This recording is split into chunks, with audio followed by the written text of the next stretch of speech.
International marketing firm, solo podcaster. There's a big difference, right? But is it still possible to copy the techniques of the international firms to promote our independent podcasts? Well, let's find out. It might seem a bit far-fetched. I accept that. If I count the number of people in my production team, which is, I can do on one hand because it's one finger because there's one, and then you walk into the offices of a major advertising firm where you'll find designers, producers, creative directors coming out of every door, it seems we're not in the same league, right? And there's another problem too. Podcast advertising is pretty hit and miss. If you've watched my recent shows, you will know already that for some it can lead to some success, for others it's a waste of money, and for others it's a way of buying abuse from people who never wanted to see your ad in the first place. Failure then is common, and my efforts have followed that trend too. During the live show we did a while back, I put an advert with my logo and a few words on Facebook, and I spent £17 and 52 pence. I got 5 clicks, so that's £3.50 per click roughly, and no subscribers. And when I spoke to other podcasters, I found I wasn't alone in that approach. It seems the logo and the words or the audiogram with a short clip from a podcast is popular, and people are getting similar results to me. In other words, pretty bad. The thing is, a lot of us are doing that, and the one message I kept hearing as I studied marketing firms over the past 2 weeks is that we need to be different. You know, you look at Seth Godin, who refers to the purple cow. Mark Cuban's podcast movement talk was even blunter. He said, be different or disappear. Now, if you're near a browser right now on your phone, or if you're listening on a laptop or something like that, have a quick look at this site. Facebook.com/ads/library. On there, you can see a library of adverts placed on Facebook.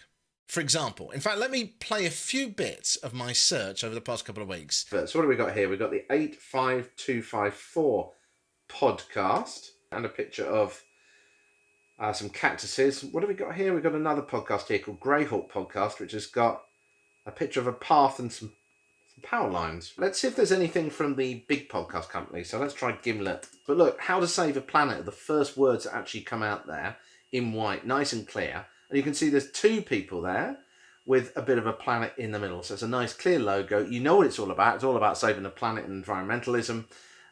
Instantly, you know what you're going to get, the value of it. Okay, great for inspiration then. But what it doesn't tell us is whether any of these ads worked. So I needed to go deeper into what actually makes advertising work and how it motivates people from people who are actually achieving results with them. And we can find examples of this on websites like the one I mentioned in the last video. Adverts from globally recognized and successful marketing firms.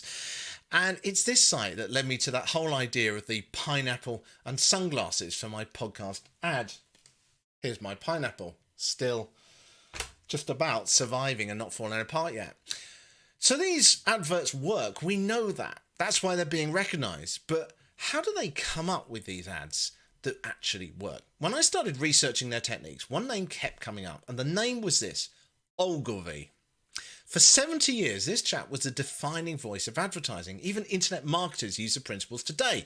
And what are those principles? Well, I'll tell you in a second. Just before I share them, if you like this video, please do give it a like and subscribe wherever you're following this now.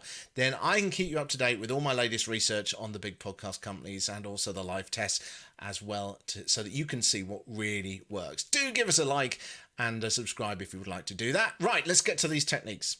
First, creativity alone is pointless. A great looking ad isn't what matters. It's the results you get. Obvious, right? But if you don't know exactly what you want, you won't get it. Now, I want to increase my subscribers. Sadly, podcast stats on any platform don't really do that very well. So I'm prepared to accept an increase in listens. Right now, my 30-day download is 1,216, which is up, I think, 11% in the last month organically, which is fantastic. But let's say I want to see the results of this ad by an increase of 20% over 30 days. Number 2, let's say for this technique, we've got a potential listener sitting at home. If we imagine a potential listener for a moment, you could do this too with your own podcast. Let's call her Mary, but she could be Phil, Steve, or Betty. And she's sitting in a chair, and in her hand is a cool drink. So Mary's watching perhaps the TV. It's evening and she's a bit tired and she's fed up. To pass the time, she's scrolling through her phone like so many of us do when we're feeling like that, looking at social media. And in a moment, she's going to see my advert. And when she does, I need to motivate her with only the content of my ad to open her podcast app, find my podcast, and click subscribe on it. And I literally have to make her arms and body do that with the few words and image that I present her. Now, if I tell her that with my advert that I wanted to listen to my show because I want more listeners, she's likely to throw that drink at me. So the solution, Ogilvy says, is to think about what will motivate them. And that means researching and knowing your customer, or in our cases, our listener, well. You know, I think Mary, in my case, is a podcast fan, and she's fed up tonight because she's tried to make a podcast herself, but no one listened, and she's thinking about quitting. She keeps listening to other shows which seem to do well, and she can't understand why she can't do the same. So she feels that she's tried everything, she's read every technique out there, and it just hasn't worked. And she just wants to know what actually works, which of course in my particular case is what my show is all about. So if I can show her that by listening to my show, she will get those answers and I can remove her frustration and pain, there's a chance that her arms will literally start moving towards her phone. So what is it about all our shows that will motivate people to take that action is what Ogilvy is saying. By the way, I am still wondering how this all relates to my pineapple and sunglasses, but let's keep going. So what do I put in the ad that is going to motivate Mary to do this? Ogilvy says that 80% of an ad should be an image, and you can see it's right. Just look at all the memes out there, or adverts online, or adverts on the streets, and roughly 80% or so is an image, or perhaps a video now with the internet, but it's not just bunches of words, not the successful ones. The image, Ogilvy says, must be eye-catching for starters. You know, whether we like it or not, people are drawn and react to attractive people. And if you are beautiful, then good luck to you. Sadly, it's not something that I can use, but if you have it, then fantastic for you. In my case, or if you're not as beautiful as everyone else, then spectacular photographs also work. They've got to be photos that make you go, wow, that catch your eye. Or you can be funny. My pineapple is starting to make more sense all of a sudden. 20% of the ad then, the other 20%, so we've had 80% for an image, 20% of the ad has got to be text. So what do we say in those 5 to 10 words? Ogilvy says you need first to think of the big idea that you're trying to get across. Don't complicate it, he says, and be clear, as people need to get what you're trying to get across in a fraction of a second. That value that your podcast offers to potential listeners. If you don't get it over quickly, because decisions, he says, happen subconsciously, you're not going to have a hope. Also, we need to be different to everyone, as we said earlier. So the first thing to do is to brainstorm some statements that might work. I have been trying that, and I will talk about that a little bit later on. Ogilvy also says we must give it personality in those words. So, for example, an advert that begins with, "You're not worthy," or "You probably won't like this." It might make you smile or cringe, but it's certainly got your attention. Where shows have got a similar topic, you know, you might be talking about football, or you might be talking about basketball or politics. Personality is where you can stand out and make a difference. And that's got to be delivered through your words. You can't just say, listen to us for political chat. Why are you different, is what he says. And finally, while Ogilvy didn't work on the internet, it's vital to make it clear what you want the person to do. So I want Mary to pick up her phone, find my podcast, and click subscribe.